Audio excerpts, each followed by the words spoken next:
Hello, everyone.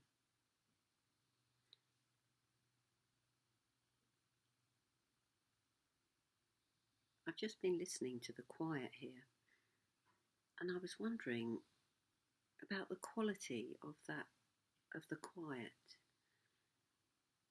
It felt deeper than ordinary silence, ordinary quiet, and I realised that, of course, there's not only no traffic on the road, or very little, but there's also no traffic in the sky.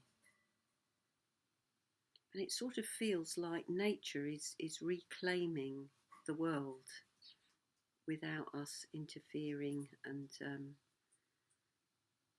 kind of disturbing that peaceful atmosphere.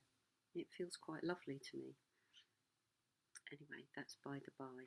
Today I'm going to be talking about the Buddha of the West, of the setting sun, and that is the red Buddha Amitabha. Amitabha. And Amitabha, he transforms craving, our craving, and he transforms it with his discriminating wisdom. So you might remember that yesterday I talked about Ratnasambhava and his wisdom of equality. So in some ways this almost seems to be the opposite. So I was talking yesterday about how Ratnasambhava's wisdom of equality sees the sameness, if you like, in everything, sees what's common to everybody, sees our humanity and so on. And here is Amitabha with a discriminating wisdom that sees everybody's particularities, you could say, their uniqueness, their complete uniqueness. His symbol is the lotus, usually a deep red lotus.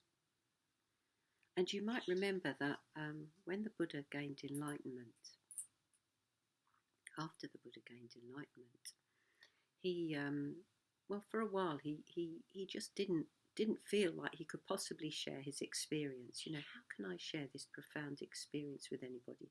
They're just not going to understand it. It's beyond words, it's beyond concepts, it's beyond anything I can explain.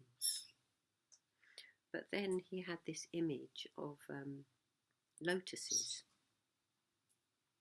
And he saw all living beings as being like lotuses at different stages of their flowering, you could say. So some lotuses were deeply embedded in the mud and, you know, hardly aware. That's, comparing the lotus to ourselves. So, yes, for some people, it's like they are so deeply embedded in the mud of samsara that they can't really look beyond that. Then there are some lotuses that are partly open, that are coming up, you could say, out of the water,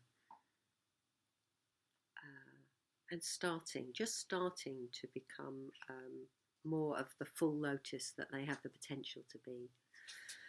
And then other lotuses that are further open, you know, maybe in full bloom, that have really seen reality for what it is, that have overcome all their negativities and so on. And ultimately, you know, the fully opened lotus is the lotus of enlightenment, is enlightenment, us as enlightened beings, which the Buddha, of course, said we all could become. So yes, Amitabha's symbol, you could say, is this beautiful red lotus. And he represents passion, deep passion. So on the one hand, we have mundane craving, all those things that we are drawn to, all our habits of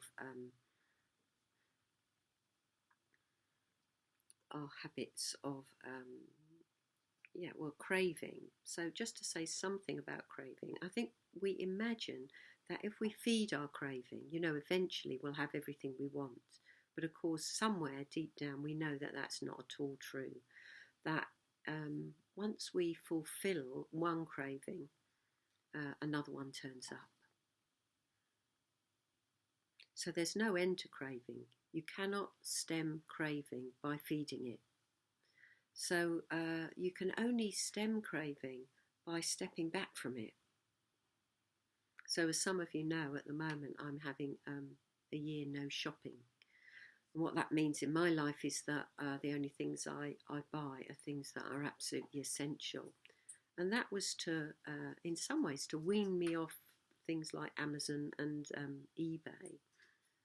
Because I had realised that in a way it was getting out of hand. You know, I was looking for things to buy and enjoying things coming in the post and so on. And realised that actually there was a lot of neurotic craving in that. So I decided, I've done it before, you know, to have a year of no shopping. And so what that's doing is stepping back from a neurotic craving of mine. So, you know, if I was a bit bored or feeling a bit low, I'd cheer myself up with something to buy. So I find it a very good practice just to step away from that and to not be doing that. So we all need to look at what it is that we distract ourselves with. What is it that we crave? And of course, what the Buddha Amitabha offers us is something that is worth being passionate about, worth craving, which is the truth. Basically, it's the truth of how things are. And at the moment, we're forced to face, much more than perhaps we ever have before, how things really are. And yes, last night the Prime Minister put us into lockdown. Basically, you don't go out now unless you've got an absolute reason to, you know, you're a key worker or you need food. So it's another level of reality, isn't it? It's like we're thrown back, in a way, upon ourselves. And so we can't feed all those cravings that we want to feed. So what is worth craving? Well, I would say ultimately it's freedom from our negative states of mind. So we're going to notice those arising all the time, and we're going to have to face them. You know, face boredom, face wanting things to be other than they are. So Amitabha sees all our uniqueness, and we can bring to mind the uniqueness of all living beings. You know, yes, we share a lot in common, but everybody has got their own difficulties at the moment, their own things that they're facing about being isolated and at home.